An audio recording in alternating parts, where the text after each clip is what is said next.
Q&A today, including one woman who is in our studio audience who is diagnosed at age 25.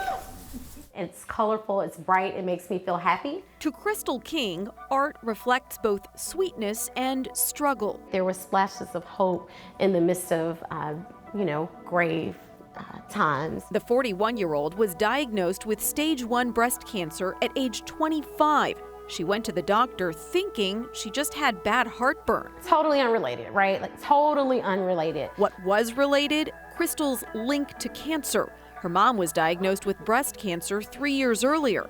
Both say they survived thanks to great medical care, support, and lifestyle habits. I just pay attention. I listen to my body, and I think that's important. But that's not the case for everyone, which Crystal learned. According to the CDC, Black women are about 40% more likely to die from a breast cancer diagnosis than white women. It was certainly a wake-up call. Crystal's grueling treatment plan included a mastectomy, chemotherapy, and reconstruction.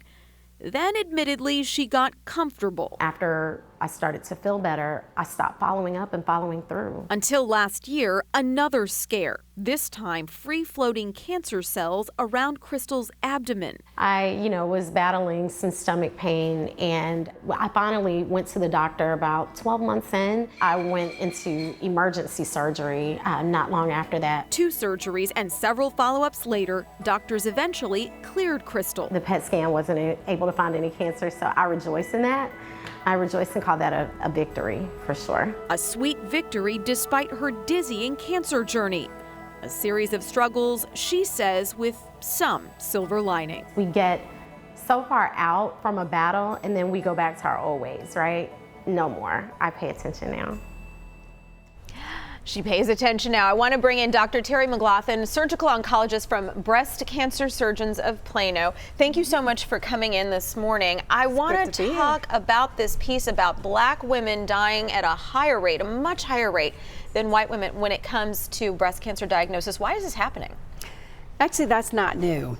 Right. The problem is that oftentimes Black women are diagnosed at a later stage. They tend to have more aggressive cancers, and many times there's competing risk factors for death, and that all increases mortality. Also, there's a problem with follow through with therapy and treatment too. What about, are they coming in later for screening? They are coming in later, but even stage for stage, African American women are going to generally have a higher death rate. The biology of the tumor is a little bit different. You've got the triple negative component, which is a particularly aggressive form of breast cancer. But then even with stage per stage, and even when the tumor types are the same, we're finding that there's going to be a gap in the mortality. Okay, we're going to talk a whole lot more about this. Dr. McLaughlin, thank you for bringing it to our attention.